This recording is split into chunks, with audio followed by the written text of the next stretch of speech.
और विभाजन विभीषिका दिवस के मौके पर योगी आदित्यनाथ का संबोधन हो रहा है। सीधे आपको इस कार्यक्रम में लिए चलते हैं। और उसकी नष्टता, उसके नश्वरता को हमें संदेह की निगाहों से नहीं देखना चाहिए। हमें यह मानना चाहिए होगा, लेकिन इसके लिए हमें भी तैयार होना होगा। हमें भी अपने आप को तैयार करना होगा। हमें अपनी उन गलतियों का परिमार्जन करना पड़ेगा जिन गलतियों के कारण विदेशी आक्रांताओं को भारत के अंदर घुसने, भारत के पवित्र तीर्थ स्थलों को अपवित्र करने, भारत की परंपरा और संस्कृति को नष्ट करने का एक अवसर जिन्हें प्राप्त हुआ था, उस प्रकार की गलतियों को और विभाजन की जो त्रासदी तक हमें पहुंचाया है, वह जातीय विभाजन के रूप में, क्षेत्रीय विभाजन के रूप में, भाषाई विभाजन के रूप में, इन सभी से उभर करके हम सबको राष्ट्र प्रथम के भाव के साथ मिलकर के कार्य करना होगा। भारत की आजादी इस बात के लिए हम सबका आह्वान कर रही है। और याद रखना, भारत केवल दुनिया का सबसे बड़ा लोकतंत्र ही नहीं है, ये लोकतंत्र की जननी भी है। जितनी स्वतंत्रता भारत ने अपने नागरिकों को दी है, दुनिया के अंदर इस प्रकार की स्वतंत्रता किसी भी अन्य देश में अपने नागरिकों को नहीं प्राप्त हो पाई है। हम सबको अपने संविधान पर गौरव की अनुभूति करनी चाहिए। भारत के संविधान निर्माताओं के प्रति अपार श्रद्धा और सम्मान का भाव व्यक्त करना चाहिए। हमें सरदार वल्लभ भाई पटेल की दृढ़ता का सम्मान करना चाहिए। हमें बाबा साहब डॉक्टर भीमराव अंबेडकर के प्रति सत सत नमन करना चाहिए, जिन्होंने अपनी पीड़ा को दबाने के बावजूद भारत की एकता और अखंडता के प्रतीक भारत के संविधान को भारतवासियों को प्रदान किया, जो संविधान आज भी हम सबका नेतृत्व करता है, हमारा मार्गदर्शन करता है। और उन सभी महापुरुषों से जिन्होंने भारत के संविधान सभा के माध्यम से भारत को दुनिया का सबसे बड़ा संविधान दिया, इस संविधान के माध्यम से हम सबको भारत के इस लोकतंत्र पर गौरव की अनुभूति भी करनी चाहिए। और इस लोकतंत्र के साथ मिलकर के कैसे हम लोगों को जो स्वतंत्रता मिली है, इन स्वतंत्रता के उन नायकों के प्रति श्रद्धा का भाव व्यक्त करना होगा, जिन महापुरुषों ने अपना सर्वस्व भारत की आजादी के लिए समर्पित करके अपने आप को बलिदान किया था। आज के इस अवसर पर भारत फिर से अखंड भारत की दिशा में अग्रसर हो सके, महर्षि अरबिंदो के सपने को साकार कर सके, उनकी भविष्यवाणी सच साबित हो सके, इसके लिए हमें भारत को 1947 तक, जब भारत अपनी आजादी का शताब्दी महोत्सव मना रहा होगा, शताब्दी महोत्सव 1947 में जब भारत की आजादी के 100 वर्ष पूरे हो रहे होंगे, उस समय एक ऐसा भारत जो विकसित भारत होगा, शक्तिशाली भारत होगा, सशक्त भारत होगा। उस सशक्त भारत के निर्माण के लिए प्रधानमंत्री जी ने आजादी के अमृत महोत्सव के अवसर पर जिन पंच प्रणों की बात की, उन पंच प्रणों में सबसे महत्वपूर्ण प्रण है और वह है नागरिक कर्तव्य। नागरिक कर्तव्य के प्रति हम जिस क्षेत्र में काम कर रहे हैं, किसी भी क्षेत्र में हो सकते हैं, शासन में हो सकते हैं, प्रशासन में हो सकते हैं, पुलिस सेवा में हो सकते हैं, व्यवसाय में हो सकते हैं, युवा हो सकते हैं, किसान हो सकते हैं, महिलाएं हो सकती हैं, समाज के किसी भी तबके में रहकर के वो कार्य शिक्षक है, अधिवक्ता है,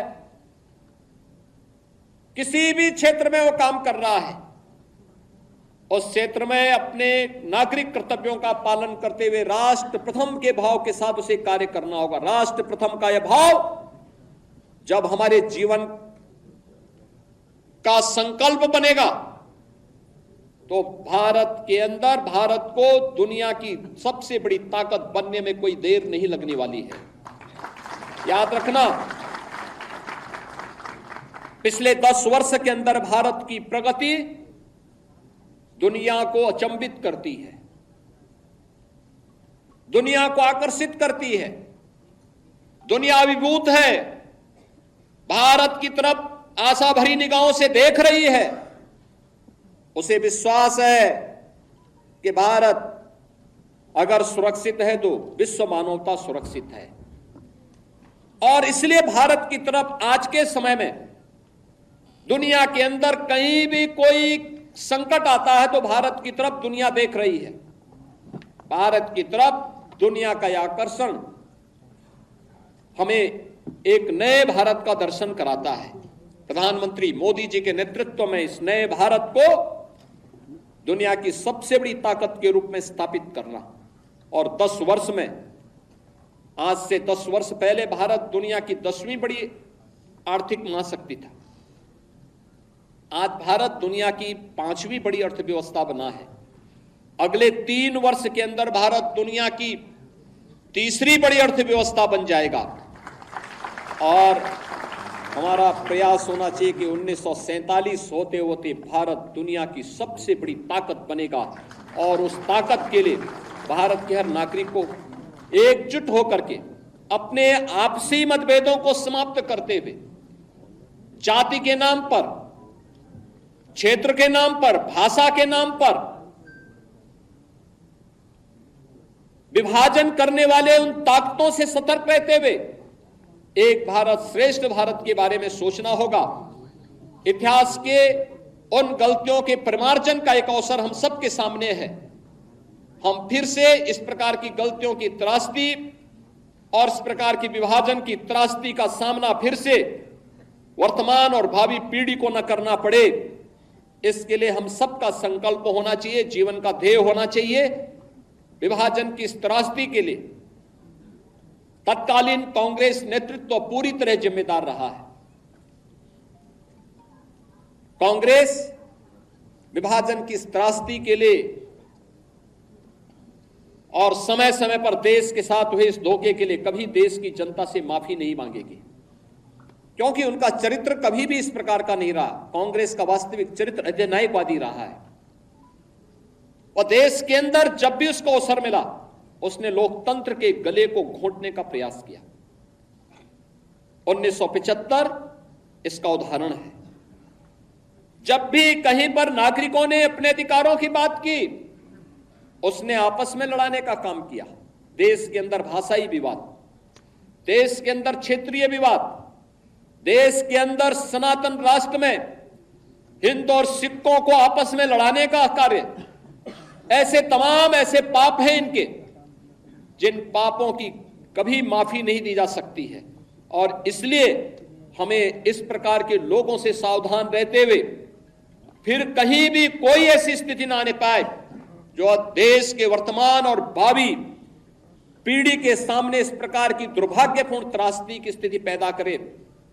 इसके लिए हम सबके जीवन का इस संकल्प होना चाहिए, हम इसके लिए परिमार्जन करने की दिशा में आगे बढ़ सकें। मैं धन्यवाद दूंगा उन वक्ताओं को जिन्होंने अपनी बातों को यहां पे रखा, और खास तौर पर सरदार निर्मल सिंह ने बहुत अच्छे ढंग से उन्होंने एक बात भी यहां पे रखी कि त्रासदी किस प्रकार की थी। हमारी लखनऊ की पूर्व मेयर स्वयं उस त्रासदी का शिकार बनी थी, मात्र 1 वर्ष की, और 2 वर्ष के बाद उनके पिता उन्हें उस कैंप में मिल पाए जहां पर वे लोग, उनके परिवार के लोग त्रासदी के शिकार थे। किस प्रकार की स्थितियां थी, बैलगाड़ी से चल रहे हैं, उनको भी पता नहीं उनका ठिकाना कहां है, कहां लक्ष्य है, कोई पता नहीं। किस प्रकार के दृश्य थे, किस प्रकार की त्रासदियां थी। बरसात का समय, नदी नालों में पानी, भीषण गर्मी, उमस, और उस समय अपने परिवार के साथ अपने पुरखों की भूमि को छोड़ करके जाना उन स्थितियों में अपने इष्ट देव को छोड़ करके जाना किस प्रकार का दृश्य रहा होगा, आज भी हम देख सकते हैं। ननकाना साहिब में हमें गुरु नानक देव जी के प्रकाश पर्व में वहां कीर्तन का अनुमति नहीं होती है, नगर कीर्तन की अनुमति नहीं मिल पाती है, कोई भी आयोजन वहां करने की स्वतंत्रता नहीं होती है। और सिंध तो हिंदू बाहुल्य था, सिंध तो आज भी सिंधी बाहुल्यता का राज्य है, उसे पाकिस्तान में के अंदर क्यों जाने दिया गया? बांग्लादेश की आबादी 1947 में कितनी थी और कितने हिंदू थे? 22% हिंदू थे। आज उनकी संख्या घट करके कितनी रह गई है? 7 से 8% रह गई है। उसमें भी आपने अभी एक सप्ताह पहले बांग्लादेश के हिंदुओं के उस प्रदर्शन को देखा होगा जो चटगांव में वहां के हिंदुओं ने किया था। लाखों हिंदू जुट करके वहां पर अपनी बातों के लिए दुनिया के सामने गुहार लगा रहे थे। मैं धन्यवाद दूंगा, मैं अभिनंदन करूंगा उन हिंदुओं का जिन्होंने इतना साहस किया है कि पाकिस्तान के अंदर रहकर, बांग्लादेश के अंदर रह करके भी उन नरपिशाचों के सामने उन्होंने अपनी प्रवाह के बगैर अपनी वर्तमान और भावी पीढ़ी को बचाने के लिए सड़कों पर उतर करके दुनिया को उसका वास्तविक चेहरा दिखाया है। तो विभाजन विभीषिका दिवस के मौके पर योगी आदित्यनाथ ने पद यात्रा में भी हिस्सा लिया और उसके बाद उनका संबोधन आप सुन रहे थे। देश के लिए जिन लोगों ने बलिदान दिया उनका जिक्र करते हुए कांग्रेस पर भी उन्होंने तगड़ा हमला किया है।